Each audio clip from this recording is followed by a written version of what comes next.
views and opinions expressed on this program are those of the guests appearing on the program and do not necessarily reflect the views and opinions of 8 News Now or Nexstar Media Group. Tonight on Politics Now, attack ads and PAC money. We dig into Nevada's race for governor. I think what we have to do is be practical. Senator Jackie Rosen talks to us about abortion bills and bringing a new small arms range to Nevada. Everyone is being asked to make sacrifices so that if we can get our water use down. Shrinking pools, Clark County's latest effort to save water and when it takes effect. From 8 News Now, this is Politics Now. Thank you for joining us here on Politics Now. I'm John Langler, and we start with the past. June's primary election, it's still unsettled business for Republican gubernatorial candidate Joey Gilbert. This week, he filed a lawsuit challenging the results. Clark County Sheriff Joe Lombardo beat Gilbert by about 26,000 votes. A statewide recount paid for by Gilbert did not change the outcome. Gilbert's lawsuit claims there were errors, though, in how the votes were counted.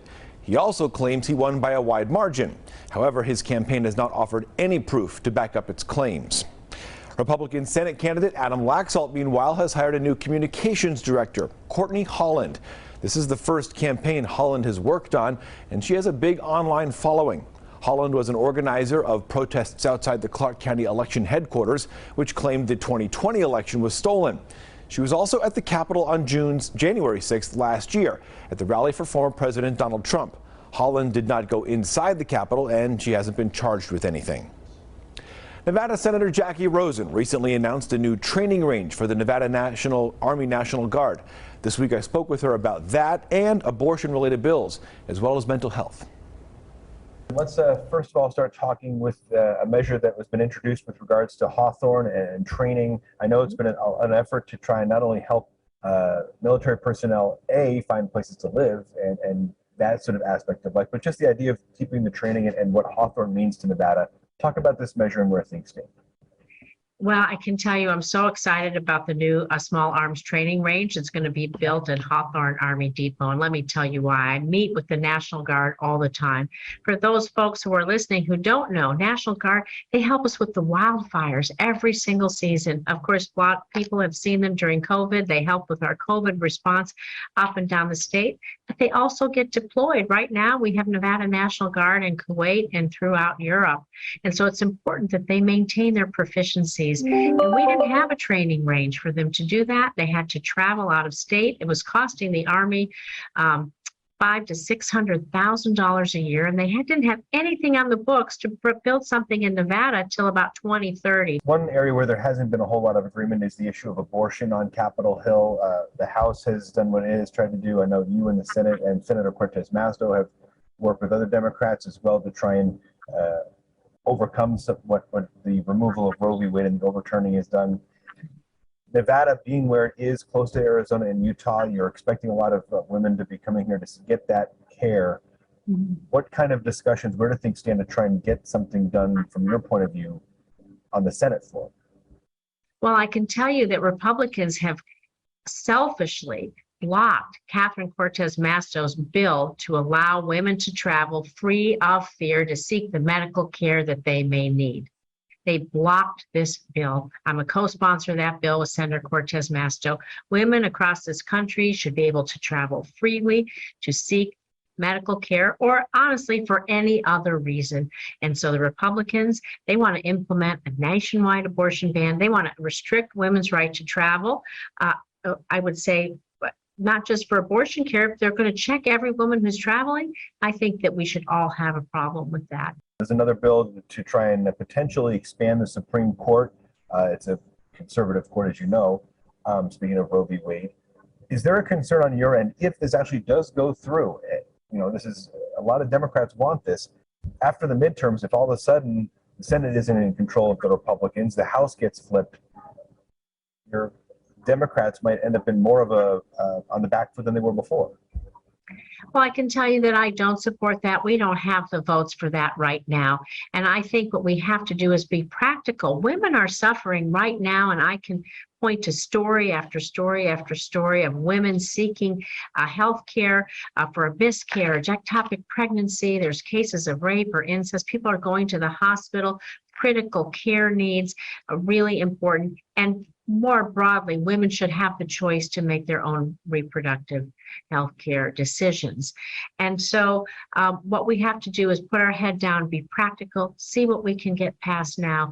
And again, I'm just going to say we need to protect and expand our Democratic pro-choice majority at all levels of government. Final question, and it's an issue that a lot of people have been pushing for, more access to mental health care. The new number 988 is now in effect.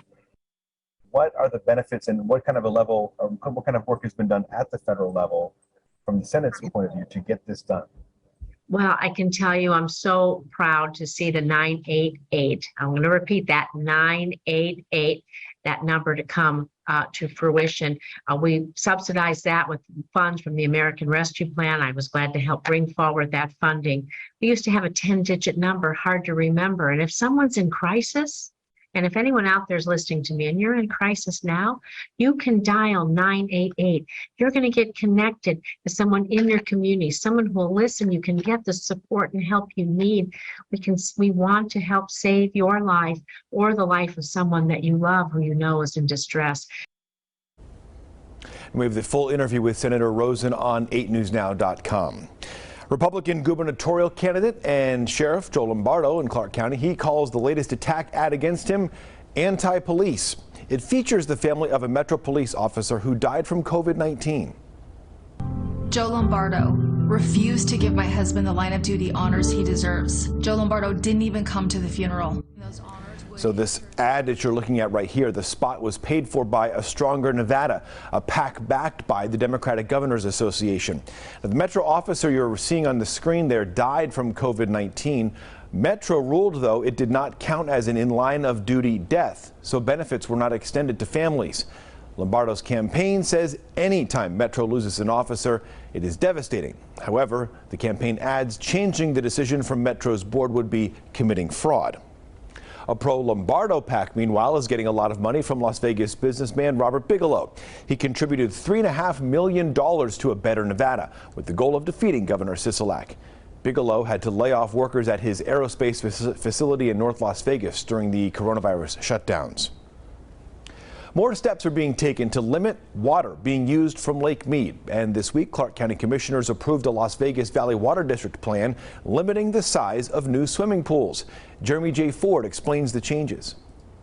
Across the valley, with summer temperatures averaging well into the triple digits, property owners may be looking to get a pool to cool off. But now they may have to rethink the size. This feels like it's one of the things we have to do. The Las Vegas Valley Water District is concerned about water conservation. That 600 square foot size limit is expected to save 3.2 million gallons of water every year.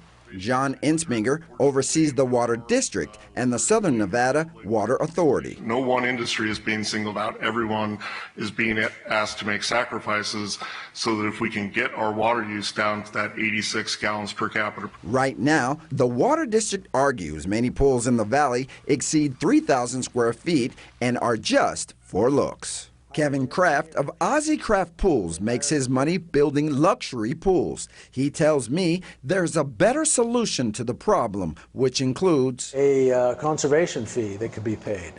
If someone wanted to go over that, they would pay a substantial conservation fee. Because as it stands, he's already lost a client. We already know of one $50 million project that was scrapped from today's meeting. It's a rather large contract that's no longer on our books. Jeremy J. Ford, live, local now. Now, this all comes as we see more shocking images like this of Lake Mead and the Colorado River Valley. These are satellite pictures from NASA, and you can see here how much part of the lake has shrunk in the last 20 years and then just in the last 2 years. This is the Overton Arm, as you can see here, and this is from back in 2000. This is last year, and this is this year. You can just see how much less water there is. Now, the Water District is also recommending a pool cover to cut down on evaporation and wasted water for those backyard pools you might have. The 600 square foot limit mentioned in Jeremy J. Ford's story starts September 1st. Station Casinos plans to demolish 3 of its oldest properties, including 2 in North Las Vegas. One of the women running for North Las Vegas mayor right now, though, has an alternative plan for their site's future. Let's consider, instead of tearing these properties down, retrofitting them, number one, for women veterans and everything that they need. We've never done that. Never done that. There have been a lot of facilities that have been erected for men, but we've never done anything for women. State Senator Pat Spearman is a veteran as well. She wants Texas Station, as you heard, to be donated to support women in the military. Spearman adds the Fiesta, right next to Texas Station, could be used as a skilled training center to help those who are losing their jobs to technology. North Las Vegas City Councilwoman Pamela Goins Brown is running against Spearman for the mayoral seat. She says it's too early to comment on the topic of what's next for those 2 sites in North Las Vegas. Next on Politics Now, changing the way we vote. What you're going to be able to do is be strategic. Up next, a new ballot initiative to create open primaries and use ranked choice voting in our elections. Plus, Republicans take a trip to the border. The record numbers of people trying to cross into the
$3333.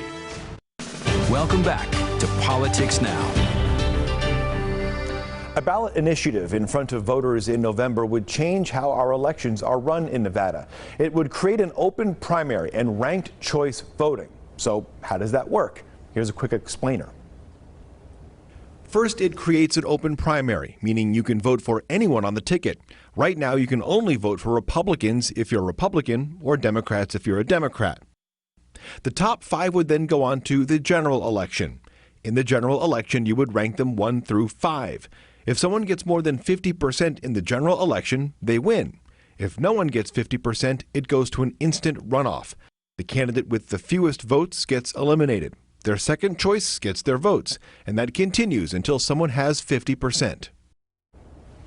Sandra Cosgrove from Better Vote Nevada sat down with me to explain why she and the group Better Votes Nevada thinks this initiative is necessary.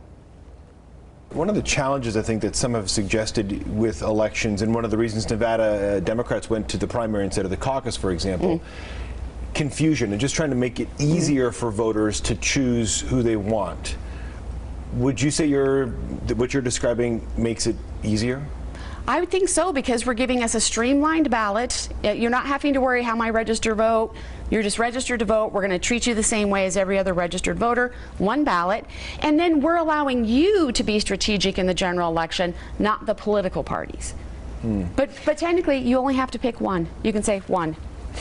What is the What is the challenge that you've found with the Better Votes Nevada organization and the initiative here to get this through? Just finally got through the state Supreme Court now. So what is next? How soon might this actually take effect? So we had to turn in 141,000 signatures because with the ballot initiative, you have to go out and talk to Nevadans because that's what an initiative is supposed to do. And then if they say, that sounds good to me, they sign.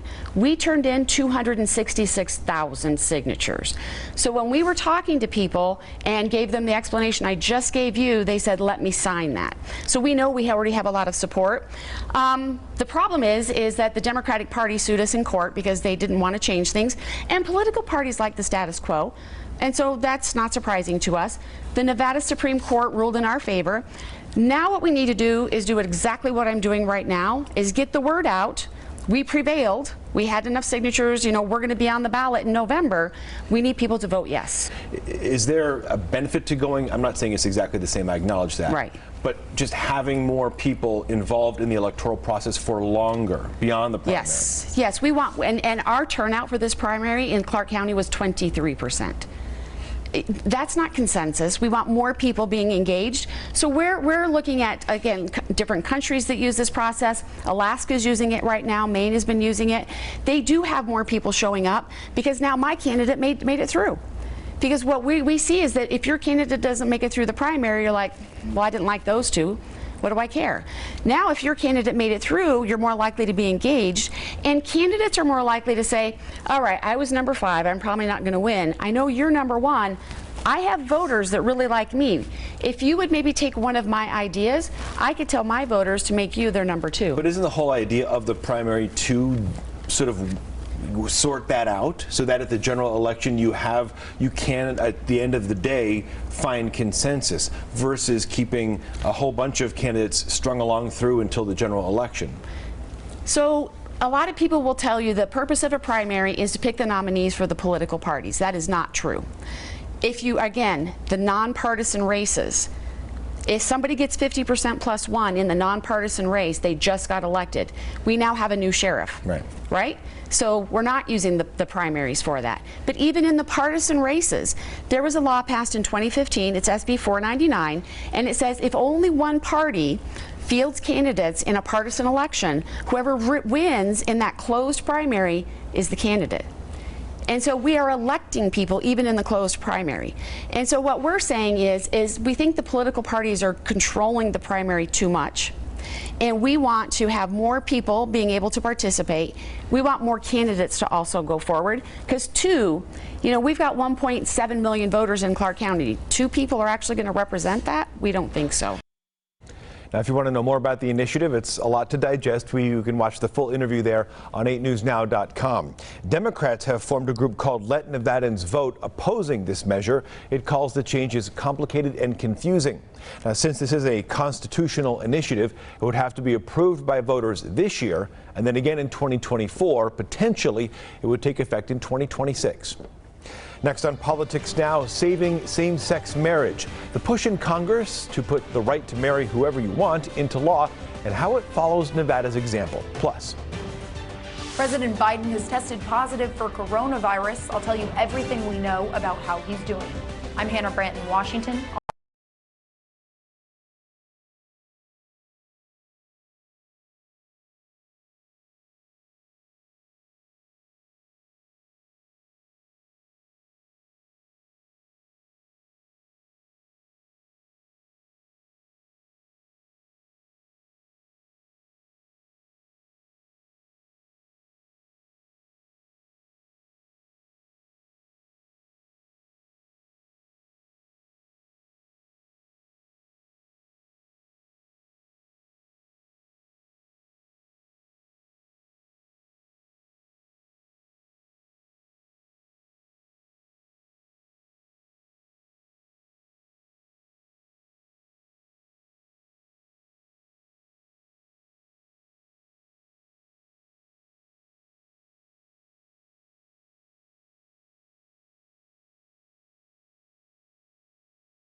county.nv.gov.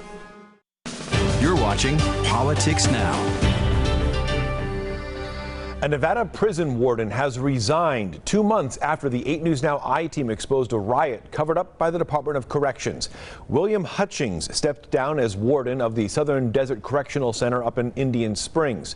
This comes after an I-team report on a riot there in December where dozens of inmates took over an entire unit with prison-made weapons. Prison officials downplayed what happened at the time, but now they say they're investigating. This week, President Joe Biden announced he has tested positive for coronavirus. He says he's doing well and he only has mild symptoms. Hannah Brandt is in Washington, D.C. The president was supposed to go to Pennsylvania to talk about crime prevention. But on Thursday morning, he tested positive for COVID on 2 different tests. So instead, he's isolating in the White House. I'm doing well. I'm getting a lot of work done. I'm going to continue to get it done. And in the meantime, thanks for your concern. Just hours after testing positive for COVID, President Biden tweeted out this video message. He pointed out he is fully vaccinated and has had 2 booster shots. His risk of serious illness is dramatically lower. President Biden's doctor says he has a runny nose, dry cough, and is feeling a little tired. Now he's taking the antiviral drug Paxlovid, which should help reduce the severity of the disease. With highly contagious variants circulating all over, the White House press secretary says this isn't surprising. At some point, everyone's going to get COVID. What is important is to make sure that you get the treatment that we have provided for folks. The White House doesn't know exactly how or where the president caught the virus, but they are working on identifying his recent close contacts. One of them, First Lady Jill Biden, tested negative on Thursday. I am going to keep my schedule. I am, according to CDC guidelines, I am keeping masks. As doctors continue to monitor the president and his symptoms, Speaker Nancy Pelosi says this is a good reminder. None of us is immune from it, including the President of the United States, and we really have to be careful. Dr. Jha says the plan is for the president to stay isolated for at least 5 days. But when he tests negative, he can resume with his normal schedule. In Washington, I'm Hannah Brandt. This week, House lawmakers passed a bill to enshrine same-sex marriage protections into law. Same-sex marriage has been legal since a 2015 federal court ruling. However, it is not enshrined in federal law. Republican leadership argued against the bill. They say it's not needed because same-sex marriage isn't threatened. Democrats say they don't want to wait to find out if it is. Justice Clarence Thomas explicitly called on the court to reconsider its decisions protecting other fundamental rights, including the right to same-sex marriage. Here's what the court said in the Dobbs decision. The Dobbs decision should not be misunderstood, mischaracterized, to cast doubt on precedents that do not concern abortion. They're both referencing the ruling that overturned Roe v. Wade, where this was discussed. Nevada's 3 Democrats all voted for this measure. Republican Congressman Mark Amodei voted against the Respect for Marriage Act. Nevada was the first state to put same-sex marriage protections in its constitution. It was through a ballot initiative which passed in 2018 and 2020. The same initiative also says a member of the clergy who objects to gay marriage cannot be compelled to perform them. This week, Republican senators took a trip to the southern border, and they say the crisis there is getting worse.